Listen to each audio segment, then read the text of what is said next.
Ahora me toca entrevistar a un escritor. Ya saben ustedes, les estoy hablando del escritor Fernando Vallejo, quien ha estado en nuestro país por escasas 24 horas y nos viene a presentar un provocador libro llamado La puta de Babilonia, y le queremos dar una cálida bienvenida en este frío día jueves aquí en Santiago. Muy buenas tardes, Fernando, bienvenido. Buenas tardes, Lilian. Un día frío pero lluvioso, era la lluvia que estaban esperando. Bueno, la lluvia tiene un significado de limpieza, ¿no? De limpieza del smog. Esta lluvia para ustedes es como el maná para los israelitas. Justamente, es así. Y a propósito, y la comparación, la analogía que hace Fernando Vallejo no es nada casual, porque nuestra conversación va a versar sobre muchos temas religiosos. Pero me gustaría antes que fuéramos un poco a tu trabajo, Fernando, respecto de la palabra. Tú eres un hombre que trabaja con la palabra, eres un escritor. Y tú dices acá en tu libro: la palabra es voluble y deleznable, se la lleva el viento o la borra el tiempo. ¿Por qué trabajar con lo que no permanece? Porque no tenemos otra posibilidad. El ser humano es la palabra. Si el ser humano no tuviera lenguaje, sería igual que los chimpancés, con quienes comparte el 99% de su genoma. La palabra es lo que nos distingue de las restantes especies de los animales. Y no es mucho, porque la palabra usualmente se usa para mentir. En realidad, el ser humano es la única especie mentirosa. No sé de otra. No vamos a mentir en el día de hoy, porque con Fernando Vallejo no se puede. Él es absolutamente asertivo y así ha quedado, demostrado en toda su literatura, y en su última entrega queda más que claro. A mí me gustaría leerte una cita de Roberto Bolaño, que me imagino que tú has leído algo de su obra. Roberto Bolaño dijo en una entrevista que la literatura se parece mucho a la pelea de los samuráis, pero un samurái no pelea contra otro samurái, pelea contra un monstruo. Generalmente sabe, además, que va a ser derrotado. Tener el valor, sabiendo previamente que vas a ser derrotado y salir a pelear, eso es la literatura. ¿Te interpreta? Pues esa es una parte de la literatura. Es una parte de la literatura, porque hay muchos que pelean para triunfar, para vencer al adversario. Yo peleo para vencer. Yo no peleo para ser derrotado. Es muy probable que me derroten. Por lo demás, ya estoy saliendo de la vida y queda muy poco tiempo para la empresa tan desmesurada en que me he estado metiendo. Ahora, antes solo me dedicaba a escribir. Y la empresa mía es muy grande. Abrirle un boquete gigantesco a la Iglesia Católica para que se una. Pero mi pelea va más allá incluso de la Iglesia Católica. Mi pelea es contra todo el cristianismo. Y va más allá todavía que el cristianismo. Mi pelea es contra las 3 religiones semíticas: el judaísmo, el maometismo y el cristianismo. Las que se llaman descaradamente religiones, y abusivamente, pues lo que son es fanatismos, tinieblas del espíritu. Bueno, ustedes con esto ya se podrán dar cuenta cuál es el tono de nuestra conversación. Vamos a hablar de religión, pero de manera, como lo sabes, el Fernando Vallejo. Yo debo decir que me gustaría pedirle, y cuando lo empecé a leer este libro, lo primero que se me vino a la cabeza fue, creo que es uno de los principios, uno de los inicios más impactantes que he leído en el último tiempo. Y este primer párrafo, que es larguísimo, pero yo sí creo, o quiero, que leas por lo menos una parte de él, para que vean o por lo menos escuchen nuestros auditores a qué te refieres con este título de La puta de Babilonia. Me cuesta mucho trabajo leer el comienzo de este libro y el título mismo de mi libro, que para mí es un título impronunciable. Sin embargo, no es mío, es una expresión del Apocalipsis. Babilón tes fornes tes megales, que traducido quiere decir la gran ramera de Babilonia. Esta expresión la retomaron los albigenses en el 1200 para designar a la iglesia de Roma. La iglesia de Roma, la del Papa Lotario da Segni, alias Inocencio III, que de Inocencio y de inocente no tenía nada. Fue el papa más poderoso del cristianismo, y en la medida de su poder fue la medida de su criminalidad. Inocencio III lanzó la cuarta de las cruzadas contra los musulmanes, de las 8 que lanzó la Iglesia, y lanzó la primera gran cruzada contra sus propios correligionarios, los albigenses o cátaros que habitaban el sur de Francia, cuyo centro era la ciudad de Albi, de ahí el nombre, y los exterminó, arrasando con ellos toda la civilización de la Occitania de la Languedoc. Sin importar cuáles eran cristianos, total, eso Dios lo decidirá después, como decía el legado papá Malrico. Matémoslos a todos y después dirá el Señor cuáles de los suyos, cuáles son los de los nuestros y cuáles no. ¿Acusándolos de qué? De rebelarse simplemente contra Roma, de insumisión, que es la gran causa de todas las persecuciones que ha desatado el cristianismo, de insumisión al tirano y al déspota de Roma. Las acusaciones de herejía, las acusaciones de apostasía, las acusaciones de brujería eran pretexto. Lo único que estaban persiguiendo era la insumisión, porque los dogmas van y vienen, y lo que fue la ortodoxia ayer puede ser, lo que fue la heterodoxia ayer puede ser la ortodoxia de mañana o de hoy. Entonces, con la Iglesia, la gran división del cristianismo se ve en 1054, que fue la separación de la Iglesia de Roma de la Iglesia oriental o griega ortodoxa como la conocemos ahora. Se dio aparentemente por una simple palabra, filioque, que quiere decir y del Hijo. En la Santísima Trinidad, que es un dogma común a todas las grandes divisiones del cristianismo y a todas las sectas cristianas, la Iglesia oriental sostenía que el Espíritu Santo provenía únicamente del Padre. La Iglesia de Roma sostenía que del Padre y del Hijo. Y del Hijo en latín es filioque, filio y que, que es la conjunción y, filioque. Por esta palabra, una palabra teológica que ahora casi nadie podría entender de qué se trata este problema teológico, fue la separación. En realidad había una causa mayor y más profunda y más miserable, la causa terrenal del dominio, la lucha por el poder, que Roma siempre se quiso imponer a las otras iglesias cristianas. Desde los comienzos, la que se subió al carro del poder de Constantino en el año 310, y que se llamó a sí mismo católica, o sea universal, se quiso imponer a la iglesia de Éfeso, a la de Antioquía, a la de Alejandría, a la de Jerusalén.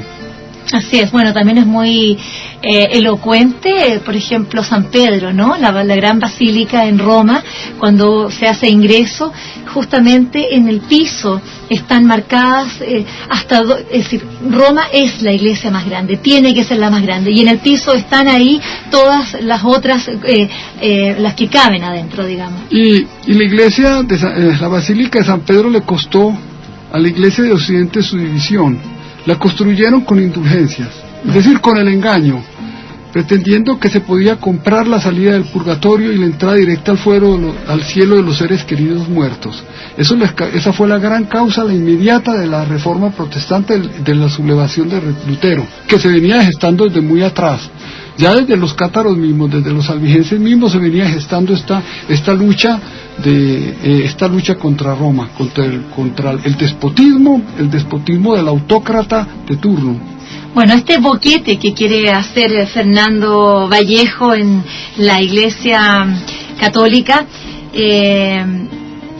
bueno, está muy claro cómo lo inicia en su libro, y yo le quiero pedir, yo sé que no te gusta por las palabrotas que dices, pero tú las dices, así que... No, yo no las digo, yo las escribo. Que es lo mismo, así pero que... tú me obligas a pronunciarlas ante un micrófono.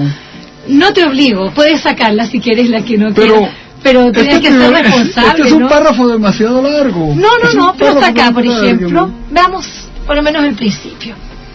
Veamos el principio del párrafo y el final. Bueno.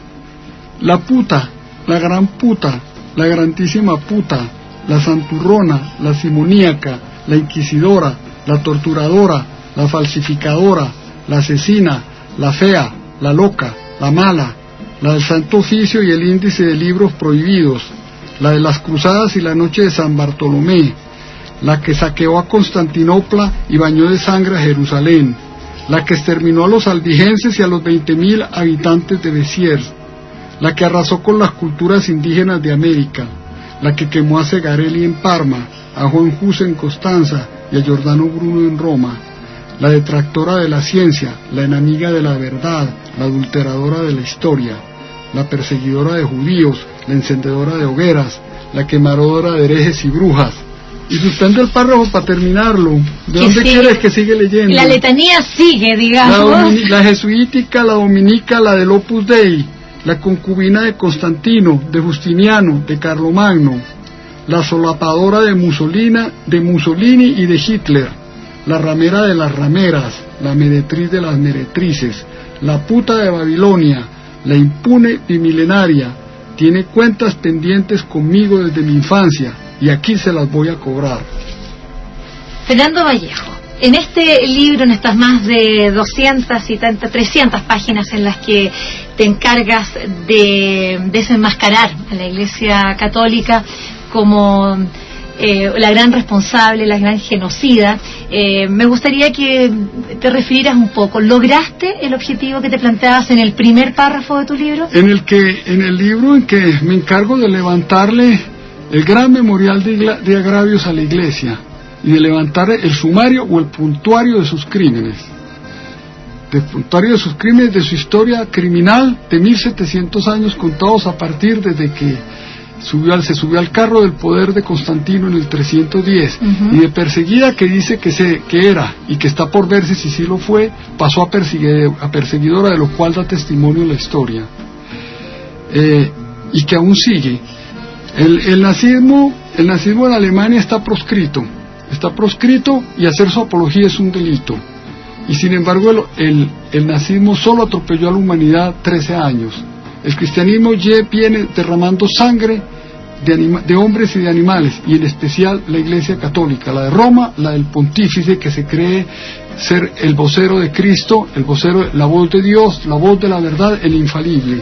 También tus dardos, Fernando, no van solamente al Papa, tampoco solamente a Dios. Tú estás muy enojado con él, se ve que hay ahí esas cuentas pendientes desde la niñez, desde la infancia, pero también lo haces, por ejemplo, en contra de Mahoma. Hace una enorme temeridad con la que te refieres a los católicos, pero sobre todo a los musulmanes.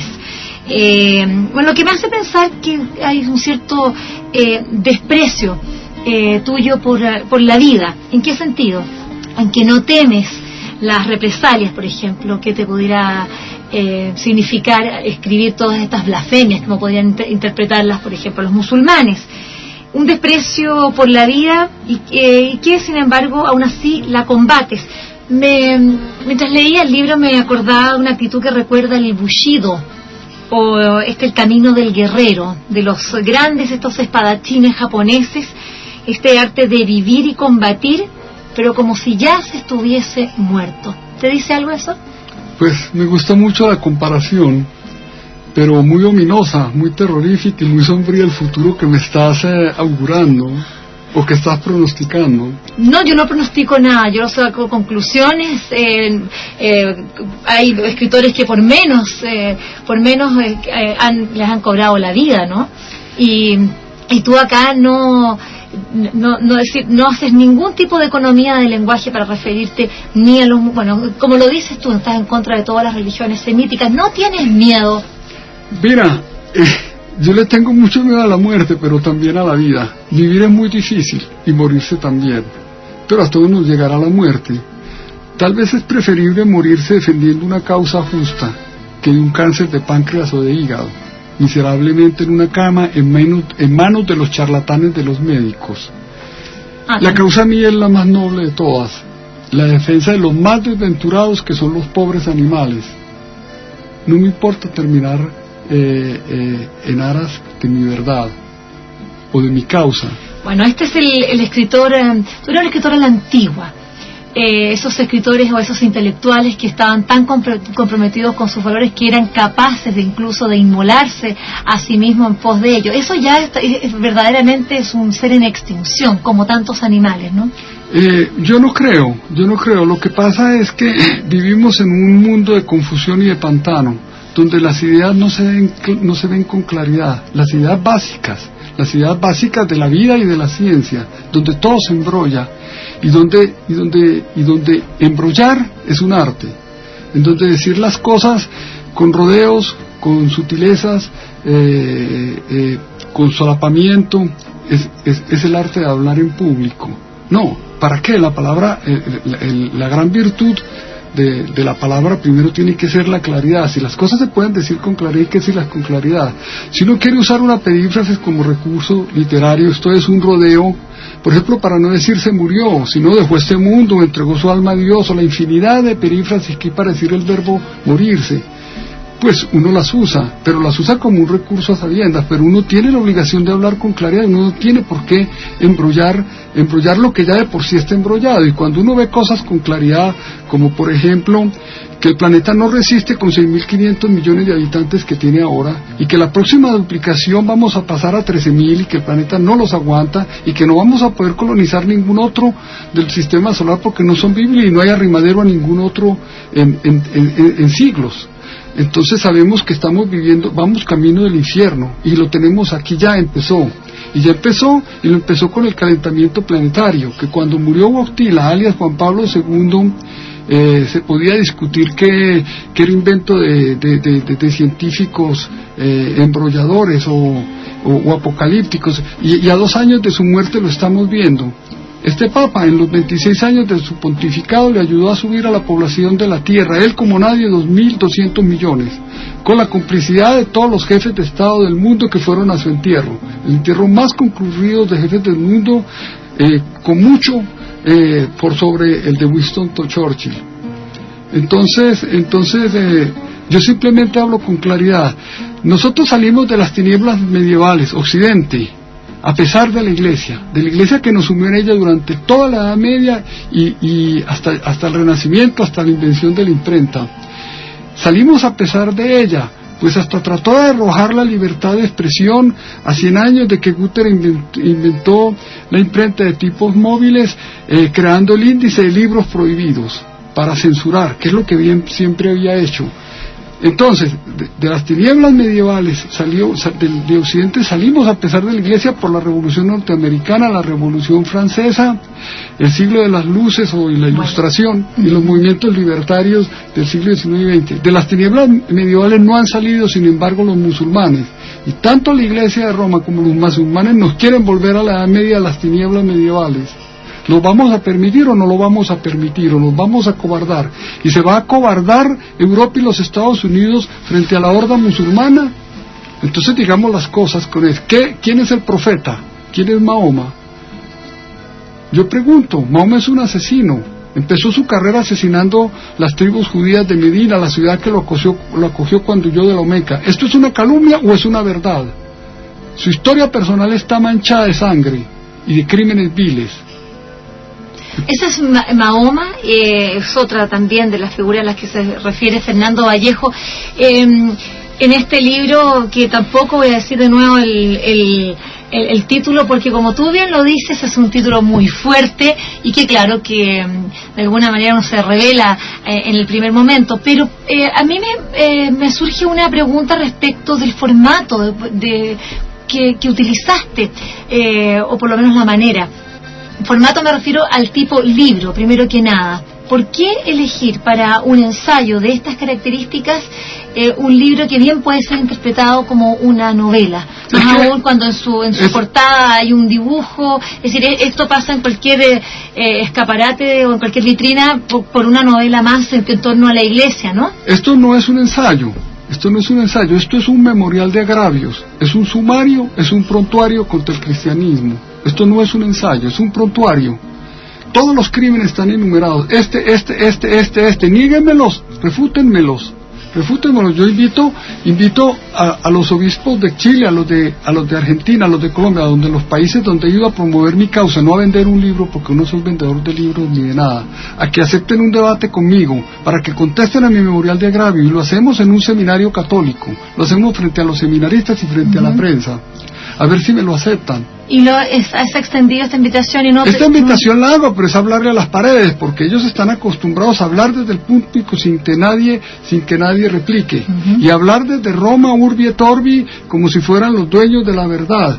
No son los dueños de la verdad, son una empresa criminal que hay que desenmascarar. ¿Por qué no utilizar, por ejemplo, Internet para poder llegar a más gente? Porque un libro de estas características claramente lo van a poder comprar, sobre todo en Chile, te lo digo por la realidad que tiene el libro en este país, justamente los católicos. El que quiera leer un libro y es pobre lo va y lo presta y lo pide prestado en las bibliotecas públicas, o se lo pide prestado a los amigos, no tiene importancia. Y como herramienta, ¿qué pasa a Internet que hoy día realmente puede propagar con mayor facilidad, sobre todo si tú quieres llegar a las generaciones más jóvenes? Mira, yo soy un escritor de libros, yo quiero los libros físicamente. Eso es porque los encuentro de una gran comodidad y una gran facilidad para leer. La pantalla del computador es muy difícil de leer y es muy difícil encontrar las cosas y pasar pese a lo que se pretende que no es así. Un libro de Internet es muy difícil de leerlo. Un libro en un libro pasando las páginas es muy fácil. ¿Cuándo tú te vas a sentir pagado por este libro? ¿Cómo pagar? ¿Qué quieres decir con pagado? En todo sentido de la palabra. Pues esta es la punta de lanza de mi causa. Este es el memorial de agravios mío para mostrar que la Iglesia le ha puesto una venda moral a los países nuestros que le impiden ver el sufrimiento de los animales. ¿No temes que también la Iglesia te acuse que estás utilizando también su causa, por ejemplo, para poder también estar en los primeros lugares de venta de los libros? Pero no es posible porque un libro de estos es muy difícil de estar en los primeros de ventas. Y estar en primeros lugares de ventas es un milagro del Señor. Porque un libro con citas en griego, un libro de citas en latín, un libro lleno de datos históricos, lleno de nombres, es un libro que es muy difícil para un público grande. Para quien haya leído siquiera 50 libros en su vida o 100 es muy fácil leerlo, pero para el que no ha leído ninguno es imposible. Yo si quisiera estar en primer lugar de ventas, escribiría primero que todo una novela, y una novela de tercera persona que nunca escribo, porque yo escribo siempre novelas de primera persona, diciendo siempre yo. Sí. Yo sé los trucos y las fórmulas para escribir novelas de éxito si las quisiera hacer. Pero por lo demás no podemos impedir que nos acusen de lo que quiera. Por ejemplo, de vendedores de bestseller, por ejemplo de protagónico, por ejemplo de escandaloso, por ejemplo de provocador, de lo que quieran. Los calificativos que me han puesto a mí son infinitos, son centenares, los insultos son centenares. Chile todavía no me los ha empezado a decir, en otros países me los han empezado a decir, empezando por el que fuera, me los han dicho durante muchos años, empezando por el que fue mío. A propósito de eso, del que fuera mío, se refiere, Fernando Vallejo se está refiriendo a su natal Colombia, una nacionalidad a que acaba de renunciar. Hay un chiste muy feo, justamente colombiano, que dice que la clase alta colombiana querría ser europea, que la clase media le gustaría ser norteamericana y la clase baja mexicana. No, eso es un chiste tonto y que se lo he oído en otras formas, aplicado a otras nacionalidades, y no corresponde a la verdad. No corresponde. Los colombianos han querido ser siempre colombianos. Y si ahora 4 millones de afuera es porque Colombia los obligó a irse. Los colombianos nunca han querido ser norteamericanos ni europeos porque no pueden ser, porque la silla quiere seguir siendo silla y el perro y la vaca, y por algo que yo llamaría la continuidad ontológica, la obstinación ontológica. Fernando, nos queda muy poco tiempo, estamos aquí en Vuelan las Plumas con Fernando Vallejo, el escritor colombiano que nos viene a presentar su último libro, donde hace, como él dice, revisa el prontuario de la Iglesia Católica. Renuncias a tu religión, renuncias a la religión, bueno, que es la más importante de América, renuncias a tu nacionalidad. ¿A qué más renunciar? No, yo no he renunciado a la lengua española, porque soy yo, no me puedo concebir en otro idioma. No me puedo conseguir en francés, en italiano, en inglés que medio conozco, que puedo leer. No me puedo conseguir en ellos. Yo soy la lengua española. ¿Y qué pasa si te echan de la lengua española? De la lengua española no me pueden echar porque la lengua española es mi casa y está por encima de los países y de los pasaportes. ¿Te imaginas tú? Yo me imagino, por ejemplo, un dictamen de la Real Academia en contra de que te saquen de la lengua española. ¿Cómo te imaginarías ese No, yo tengo simpatía por la Real Academia, siempre la he tenido. Pese a que su diccionario es un diccionario acientífico o anticientífico, es un diccionario realista, clerical, mal hecho. mal concebido desde siempre, pese a que van por la 24, 25 ediciones llevan, ¿no? En fin, y no han logrado hacer una gramática buena, nunca. Bueno, como ustedes se pueden dar cuenta, Fernando Vallejo es un purista del lenguaje y en ese y no solo del lenguaje castellano, también hay que decirlo, en este libro él despliega sus conocimientos del latín, del griego, y son apabullantes, por lo menos y no solo en ese aspecto, bueno, también en lo que se refiere a la investigación y la denuncia que hace.